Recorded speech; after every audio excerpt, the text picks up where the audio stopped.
پہلا سیموئیل اس کا 14 باب اور اس کی پہلی آیت سے۔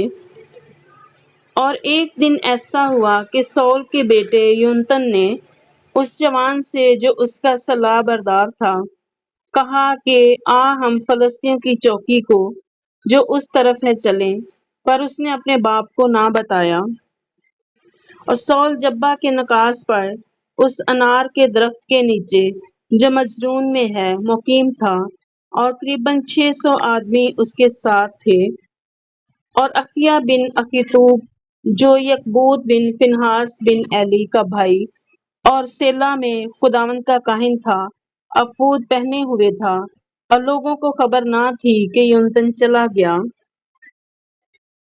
اور ان گھاٹیوں کے بیچ جن سے ہو کر یونتن فلسطینیوں کی چوکی کو جانا چاہتا تھا، ایک طرف ایک بڑی نوکیلی چٹان تھی اور دوسری طرف بھی ایک بڑی نوکیلی چٹان تھی، ایک کا نام یوسیس تھا اور دوسری کا سنا۔ ایک تو شمال کی طرف مکماس کے مقابل اور دوسری جنوب کی طرف جبہ کے مقابل تھی۔ سو یونتن نے اس جوان سے جو اس کا سلاح بردار تھا کہا، ہم ادھر نامختونوں کی چوکی کو چلیں، ممکن ہے کہ خداوند ہمارا کام بنا دے، کیونکہ خداوند کے لیے بہتوں یا تھوڑوں کے ذریعہ سے بچانے کی قید نہیں۔ اس کے سلاح بردار نے اس سے کہا، جو کچھ تیرے دل میں ہے سو کر، اور ادھر چل، میں تو تیری مرضی کے مطابق تیرے ساتھ ہوں۔ تب یونتن نے کہا کہ دیکھ، ہم ان لوگوں کے پاس اس طرف جائیں گے اور اپنے کو ان کو دکھائیں گے۔ اگر وہ ہم سے یہ کہیں کہ ہمارے آنے تک ٹھہرو، تو ہم اپنی جگہ چپ چاپ کھڑے رہیں گے، اور اگر ان کے پاس نہیں جائیں گے، پر اگر وہ یوں کہیں کہ ہمارے پاس تو آؤ، تو ہم چڑھ جائیں گے، کیونکہ خداوند نے ان کو ہمارے ہاتھ میں کر دیا، اور یہ ہمارے لیے نشان ہوگا۔ پھر ان دونوں نے اپنے آپ کو فلسطینیوں کے سپاہیوں کو دکھایا، اور فلسطی کہنے لگے کہ دیکھو، یہ عبرانی ان سوراخوں میں سے جہاں وہ چھپ گئے تھے باہر نکلے آتے ہیں۔ اور چوکی کے سپاہیوں نے یونتن اور اس کے سلاح بردار سے کہا، ہمارے پاس آؤ تو صحیح، ہم تم کو ایک چیز دکھائیں۔ سو یونتن نے اپنے سلاح بردار سے کہا کہ اب میرے پیچھے پیچھے چلا آ، کیونکہ خداوند نے ان کو اسرائیل کے ہاتھ میں کر دیا ہے۔ اور یونتن اپنے ہاتھوں اور پاؤں کے بل چڑھ گیا، اور اس کے پیچھے پیچھے اس کا سلاح بردار تھا، اور وہ یونتن کے سامنے گرتے گئے، اور اس کا سلاح بردار اس کے پیچھے پیچھے ان کو قتل کرتا گیا۔ اور یہ پہلی خون ریزی جو یونتن اور اس کے سلاح بردار نے کی قریباً 20 آدمیوں کی تھی، جو کوئی 1 بیگھہ زمین کی ریگاری میں مارے گئے۔ تب لشکر اور میدان اور سب لوگوں میں لرزش ہوئی، اور چوکی کے سپاہی اور غارت گر بھی کانپ گئے، اور زلزلہ آیا، سو نہایت شدید کپکپی ہوئی۔ اور سول کے نگہبانوں نے جو بنیامین کے جبہ میں تھے نظر کی، اور دیکھا کہ بھیڑ گھٹتی جاتی ہے، اور لوگ ادھر جا رہے ہیں۔ تب سول نے ان لوگوں سے جو اس کے ساتھ تھے کہا، شمار کر کے دیکھو کہ ہم میں سے کون چلا گیا ہے۔ سو انہوں نے شمار کیا، تو دیکھو یونتن اور اس کا سلاح بردار غائب تھے۔ اور سول نے اخیا سے کہا کہ خدا کا صندوق یہاں لا، کیونکہ خدا کا صندوق اس وقت بنی اسرائیل کے ساتھ وہیں تھا۔ اور جب سول کاہن سے باتیں کر رہا تھا، تو فلسطینیوں کی لشکر گاہ میں جو ہلچل مچ گئی تھی وہ اور زیادہ ہو گئی۔ تب سول نے کاہن سے کہا کہ اپنا ہاتھ کھینچ لے، اور سول اور سب لوگ جو اس کے ساتھ تھے ایک جگہ جمع ہو گئے، اور لڑنے کو آئے، اور دیکھا کہ ہر ایک کی تلوار اپنے ہی ساتھی پر چل رہی ہے، اور سخت تہلکا مچا ہوا ہے۔ اور وہ عبرانی بھی جو پہلے کی طرح فلسطینیوں کے ساتھ تھے اور چاروں طرف سے ان کے ساتھ لشکر میں آئے تھے، پھر کر ان اسرائیلیوں سے مل گئے جو سول اور یونتن کے ہمراہ تھے۔ اسی طرح ان سب اسرائیلی مردوں نے بھی جو افرائیم کے کوہستانی ملک میں چھپ گئے تھے، یہ سن کر کے فلسطی بھاگے جاتے ہیں، لڑائی میں آ ان کا پیچھا کیا۔ سو خداوند نے اس دن اسرائیلیوں کو رہائی دی اور لڑائی بیت آون کے اس پار پہنچی۔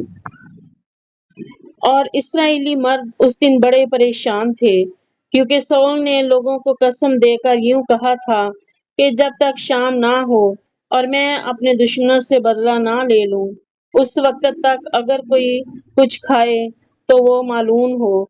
اس سبب سے ان لوگوں میں سے کسی نے کھانا چکھا تک نہ تھا، اور سب لوگ جنگل میں جا پہنچے اور وہاں زمین پر شہد تھا۔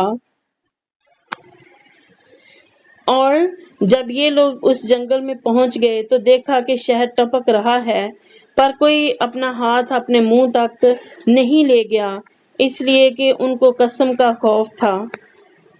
لیکن یونتن نے اپنے باپ کو ان لوگوں کو قسم دیتے نہیں سنا تھا، سو اس نے اپنے ہاتھ کے عصا کے سرے کو شہد کے چھتے میں بھونکا اور اپنا ہاتھ اپنے منہ سے لگا لیا، اور اس کی آنکھوں میں روشنی آئی۔ تب ان لوگوں میں سے ایک نے اس سے کہا کہ تیرے باپ نے لوگوں کو قسم دے کر سخت تاکید کی تھی اور کہا تھا کہ جو شخص آج کے دن کچھ کھانا کھائے وہ مالون ہو، اور لوگ بے دم سے ہو رہے تھے۔ تب یونتن نے کہا کہ میرے باپ نے ملک کو دکھ دیا ہے، دیکھو میری آنکھوں میں ذرا سا شہد چکھنے کے سبب سے کیسی روشنی آئی، اور کتنا زیادہ اچھا ہوتا کہ اگر سب لوگ دشمن کے لوٹ میں سے جو ان کو ملی دل کھول کر کھاتے، کیونکہ ابھی تو فلسطینیوں میں کوئی بڑی خون ریزی بھی نہیں ہوئی۔ اور انہوں نے اس دن مکماس سے ایالون تک فلسطینیوں کو مارا اور لوگ بہت ہی بے دم ہو گئے۔ سو وہ لوگ لوٹ پر گرے اور بھیڑ بکریوں اور بیلوں اور بچڑوں کو لے کر ان کو زمین پر ذبح کیا اور خون سمیت کھانے لگے۔ تب انہوں نے سول کو خبر دی کہ دیکھ لوگ خداوند کا گناہ کرتے ہیں کہ خون سمیت کھا رہے ہیں۔ اس نے کہا تم نے بے ایمانی کی، سو ایک بڑا پتھر آج میرے سامنے ڈلکا لاؤ۔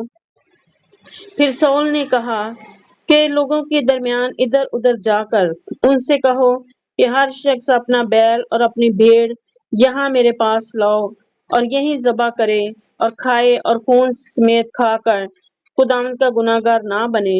چنانچہ اس رات لوگوں میں سے ہر شخص اپنا بیل وہیں لایا اور وہیں ذبح کیا۔ اور سول نے خداوند کے لیے ایک مذبح بنایا، یہ پہلا مذبح ہے جو اس نے خداوند کے لیے بنایا۔ پھر سول نے کہا اور رات ہی کو فلسطینیوں کا پیچھا کریں اور پو پھٹتے تک ان کو لوٹیں اور ان میں سے ایک مرد بھی نہ چھوڑیں۔ اور انہوں نے کہا کہ جو کچھ تجھے اچھا لگے سو کر۔ تب کاہن نے کہا کہ آؤ ہم یہاں خدا کے نزدیک حاضر ہوں۔ اور سول نے خداوند سے مشورت لی کہ کیا میں فلسطینیوں کا پیچھا کروں؟ کیا تو ان کو اسرائیل کے ہاتھ میں کر دے گا؟ پر اس نے اس دن اسے کچھ جواب نہ دیا۔ تب سول نے کہا کہ تم سب جو لوگوں کے سردار ہو یہاں نزدیک آؤ اور تحقیق کرو کہ دیکھو آج کے دن گناہ کیوں کر ہوا ہے، کیونکہ خداوند کی حیات کی قسم جو اسرائیل کو رہائی دیتا ہے، اور اگر وہ میرے بیٹے یونتن ہی کا گناہ ہو وہ ضرور مارا جائے گا۔ پر ان سب لوگوں میں سے کسی آدمی نے اس کو جواب نہ دیا۔ تب اس نے سب اسرائیلیوں سے کہا تم سب کے سب ایک طرف ہو جاؤ اور میں اور میرا بیٹا یونتن دوسری طرف ہو جائیں گے۔ لوگوں نے سول سے کہا جو تو مناسب جانے سو کر۔ تب سول نے خداوند اسرائیل کے خدا سے کہا کہ حق کو ظاہر کر دے۔ سو چٹھی یونتن اور سول کے نام پر نکلی اور لوگ بچ گئے۔ تب سول نے کہا کہ میرے اور میرے بیٹے یونتن کے نام پر کرا ڈالو۔ تب یونتن پکڑا گیا اور سول نے یونتن سے کہا کہ مجھے بتا کہ تو نے کیا کیا ہے۔ یونتن نے اسے بتایا کہ میں نے بے شک اپنے ہاتھ کے عصا کے سرے سے ذرا سا شہد چکھا تھا، سو دیکھ مجھے مرنا ہوگا۔ سول نے کہا خدا ایسا ہی بلکہ اس سے بھی زیادہ کرے، کیونکہ آئے یونتن تو ضرور مارا جائے گا۔ تب لوگوں نے سول سے کہا کیا یونتن مارا جائے جس نے اسرائیل کو ایسا بڑا چھٹکارا دیا ہے؟ ایسا نہ ہوگا کہ خداوند کی حیات کی قسم ہے کہ اس کے سر کا ایک بال بھی زمین پر گرنے نہیں پائے گا، کیونکہ اس نے آج خدا کے ساتھ ہو کر کام کیا۔ سو لوگوں نے یونتن کو بچا لیا اور وہ مارا نہ گیا، اور سول فلسطینیوں کا پیچھا چھوڑ کر لوٹ گیا اور فلسطی اپنے مقام کو چلے گئے۔ جب سول بنی اسرائیل پر سلطنت کرنے لگا تو وہ ہر طرف اپنے دشمنوں یعنی مواب اور بنی امون اور ادوم اور زوبا کے بادشاہوں اور فلسطینیوں سے لڑا، اور وہ جس طرف رجوع ہوتا ان کا برا حال کرتا تھا، اور اس نے بہادری کر کے امالیکیوں کو مارا اور اسرائیلیوں کو ان کے ہاتھ سے چھڑایا جو ان کو لوٹتے تھے۔ اور سول کے بیٹے یونتن اور اسبی اور ملک یشوا تھے، اور اس کی دونوں بیٹیوں کے نام یہ تھے، بڑی کا نام میرب اور چھوٹی کا نام میکل تھا۔ اور سول کی بیوی کا نام اہینوئم تھا جو اخیمیس کی بیٹی تھی، اور اس کی فوج کے سردار کا نام ابنیر تھا جو سول کے چچا نیر کا بیٹا تھا۔ اور سول کے باپ کا نام کیس تھا، اور ابنیر کے باپ نیر ایبیل کا بیٹا تھا۔ اور سول کی زندگی بھر فلسطینیوں سے سخت جنگ رہی۔ سو جب سول کسی زور آور مرد یا سورما کو دیکھتا تھا تو اسے اپنے پاس رکھ لیتا تھا۔ آمین۔